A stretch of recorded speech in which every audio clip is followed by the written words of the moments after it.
Okay, so our topic for today is about virtual memory. So in this topic, now we define virtual memory, describe the hardware and control structure that support virtual memory, describe the various OS mechanism used to implement virtual memory, and to describe the virtual memory management mechanism in Unix, Linux, and Windows. So to give us more details about the topic, let us all welcome our presenter. Go ahead. For virtual memory. Virtual memory.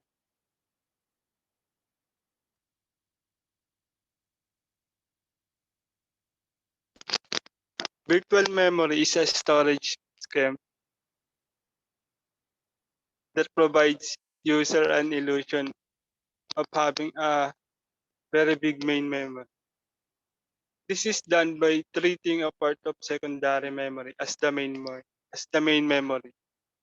In this scheme, user can load the bigger size processes than be able main memory by having the illusion that the memory is available to load the process. Instead of loading one big process in the main memory, the operating system loads the different parts of more than one process in the main memory. By doing this, the degree of multi-programming will be increased, and therefore the CPU utilization will also be increased. Virtual memory is an integral part of a modern computer architecture. Implementation usually require hardware support, typically in the form of a memory management unit built into the CPU.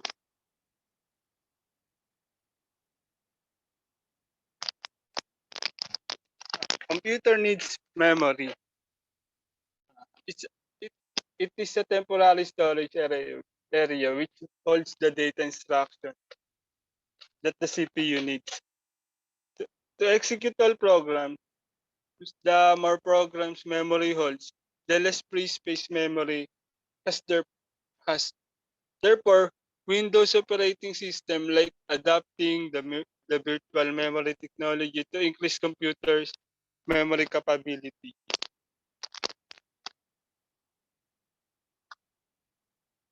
How to verify the size of virtual memory?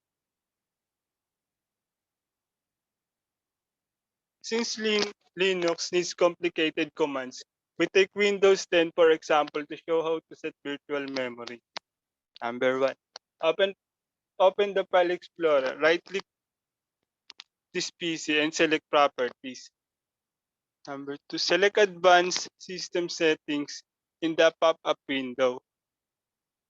In the System Properties window, click Advanced tab and then click Settings under Performance. In the Performance option, window click Advanced tab and then click Change under Virtual Memory. In the Virtual Memory window, uncheck Automatically Manage Paging File Size for all drives, and then choose a relatively free space to storage the page file that SYS file. Check custom size and then type a new size in megabytes in the initial size or MB or maximum size. The recommended size is equivalent to 1.5 to 3 times the amount of RAM on your system. Click Set and then click OK.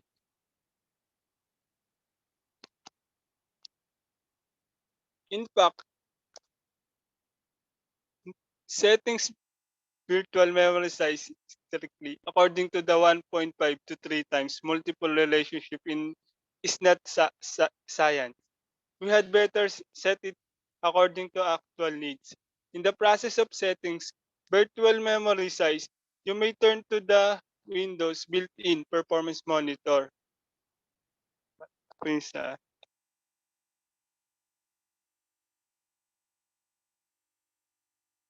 Number one, press Window plus R keys to call out run backslash perform.msc and press enter. In Performance Monitor, window expand data collector set, right click on user defined and choose new data collector set. In the new window, type a name, paging file as an example, check rate manually, advance and click next. Check performance counter under create data logs section and click next. Click add button to add counters in the upper left box. Find and expand paging file. Highlight items under it. Highlight total in the lower left box and then click add button to add the two counters into the right box one by one. Then click OK button. Please change sample interval to a proper number according to your need. Then click next. Choose where you like the data to save. Then click next. Number 8. Make sure the save and close option is checked in the then click finish. Expand user defined under data collector set and you will find the new data collector set. You created just now. Right click on it and choose start. Number 10. Make your daily operation on computer and run all different applications and games that you use frequently after using it for a few hours. The new data collector set can make a basic complete assessment of your usage. At this time, right-click on the paging file data collector set and choose Stop. Then go to Reports. User-defined paging file under paging file. There is a report about virtual memory usage. Please click this report to view it. What you should note here is that the value in the report refers to the percentage of the paging file amount in use. That is to say, according to report, you will find the All-Truth system leaves 2 gigabytes paging file. Only 25% paging file will be used. Therefore, the maximum size of the paging file is set to 512 megabytes to save free space.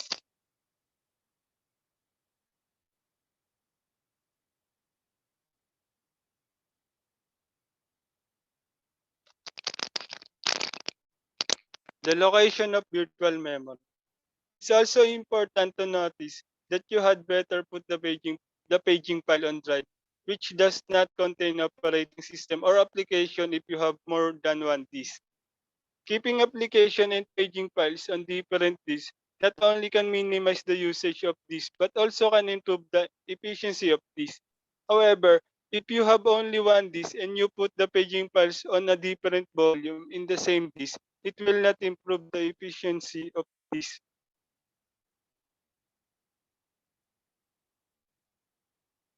Virtual memory paging file on disk fragmentation.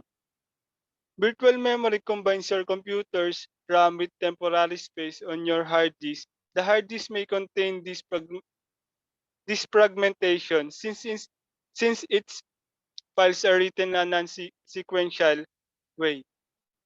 Therefore, if the paging file or the virtual memory partition is patchy, the disk seeking time may be increased, but this performance may be decreased. Some people think that there will be these fragments of Windows frequently. Read the page files that SYS file. Actually, it's not one page file that SYS SYS is created is distribution type in the partition will be fixed. Reading and writing file will not influence the size of page file.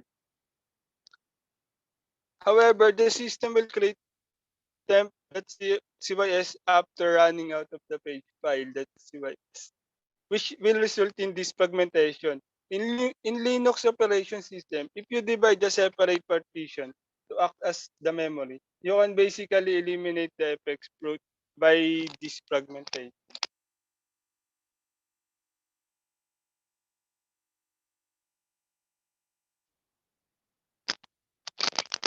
different ways for fixing too little virtual memory.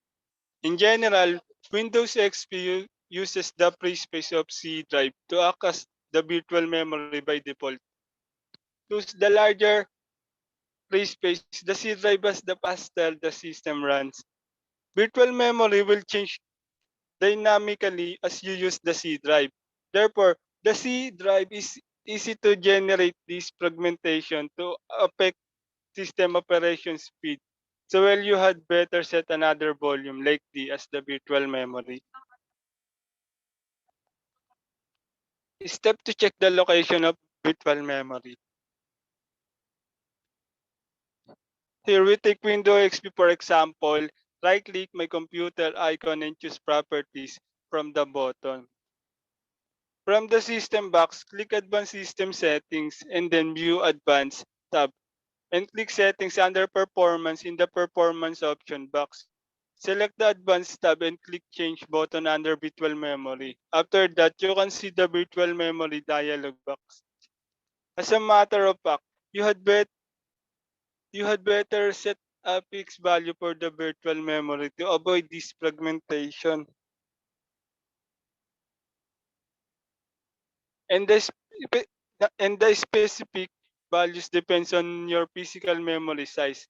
And it is 1.5 times to 3 times the size of physical memory. For instance, if you have 512 MB memory, you can set 256 or 2 256 to 768 MB virtual memory. The total size of RAM and virtual memory is generally above 256 MB. If your memory size is over 2 gigabytes, you need no virtual memory. But in some special situation, you also need the virtual memory for as instance your system is low on memory when playing large 3D games and making large pictures. You can consider settings virtual memory. Settings method as follows. Let us suppose that you have 256 memory, 256 MB memory, and you want to set D drive as the virtual memory. At this time, you should remove the default virtual memory C drive at first and leave the C drive selected. Next, choose the no paging files and click the set button to remove the C drive virtual memory. After that, select the D drive and click customer size and then type 512 in the following initial size and maximize size box and click set button. Finally, click OK button. Now the system will be restarted to make this change take effect.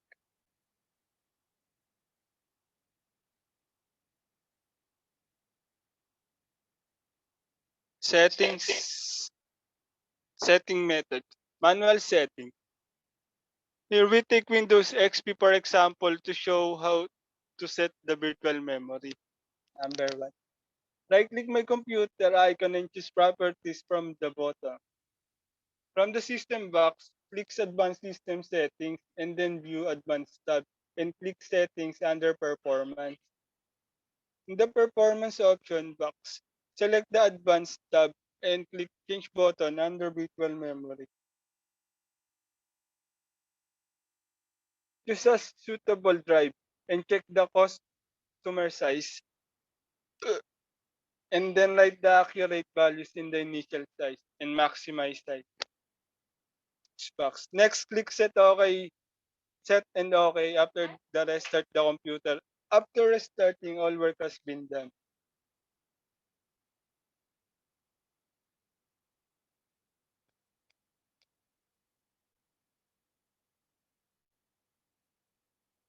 So, pwede po magtawag na magbabasa po.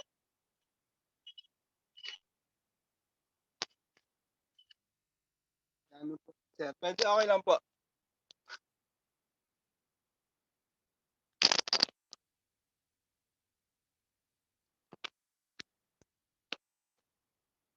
Pagod na po kasi, sir. Si ano na lang po.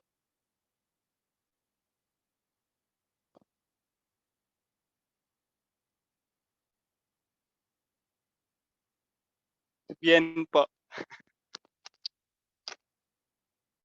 Bien, okay lang ba, Bien? Oo, report mo yun eh. Babasa lang eh. Bolo ka dyan. Basahin mo yan. Kailan matatapos na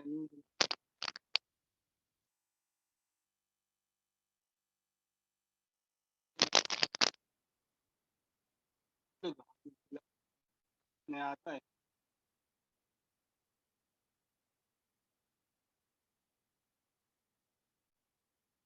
Ako.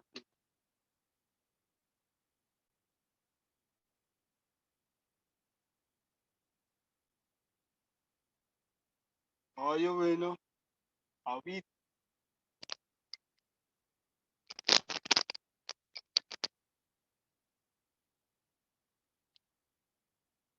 Adjust the pagination location. The win386.swp file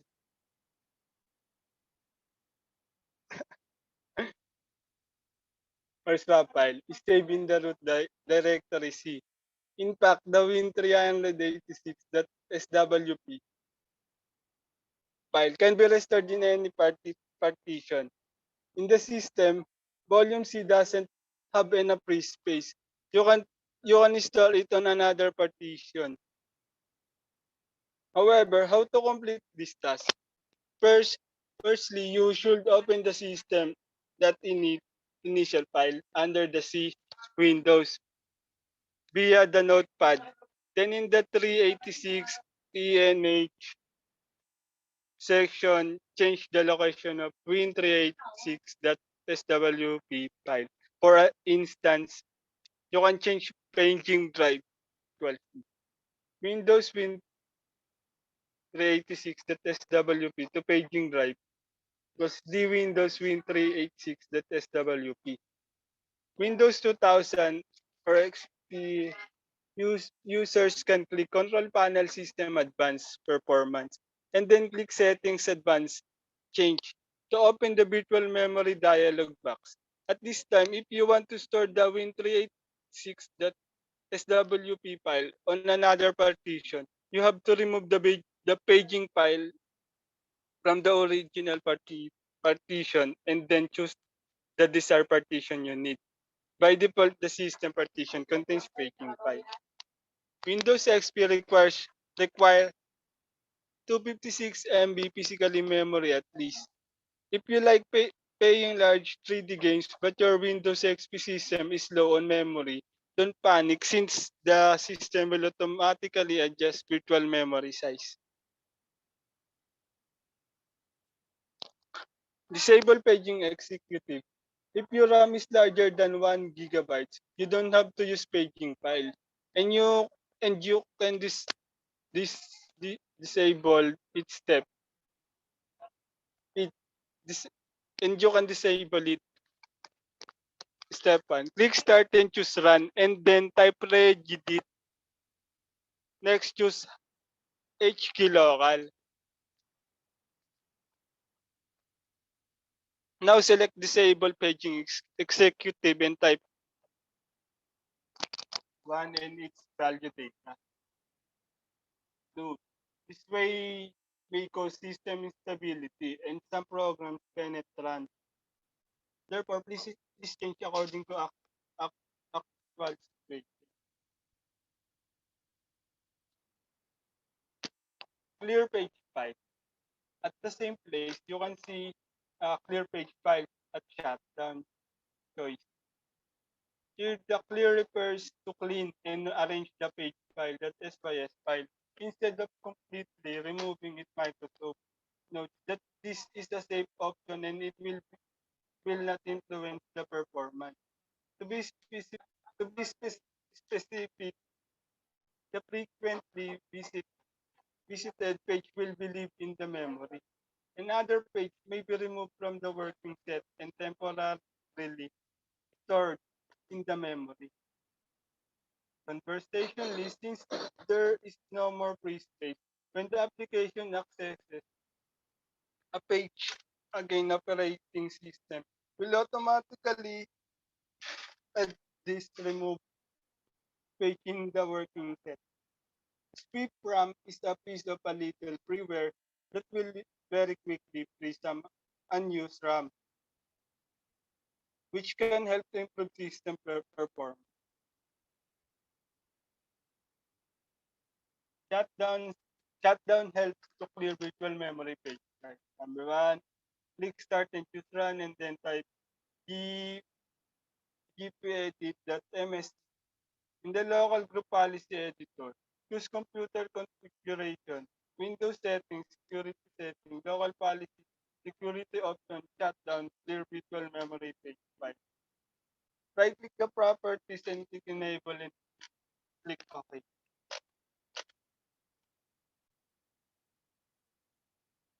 If there is no local group policy editor, you want try another approach as follows.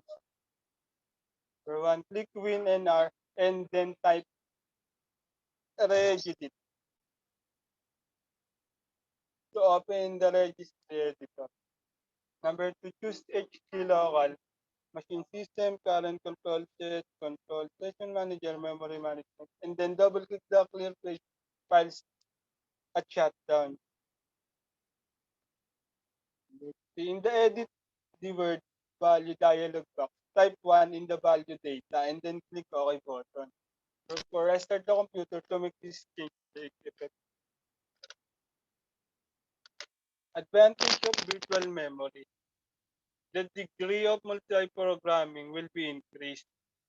User can run large application with less real RAM. There is no need to buy more memory RAM.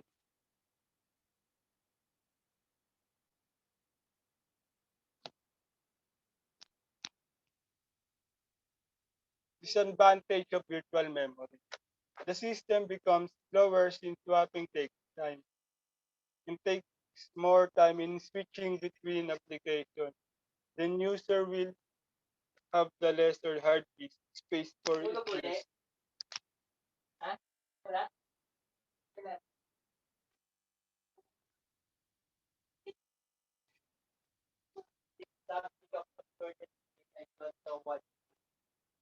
Okay na po.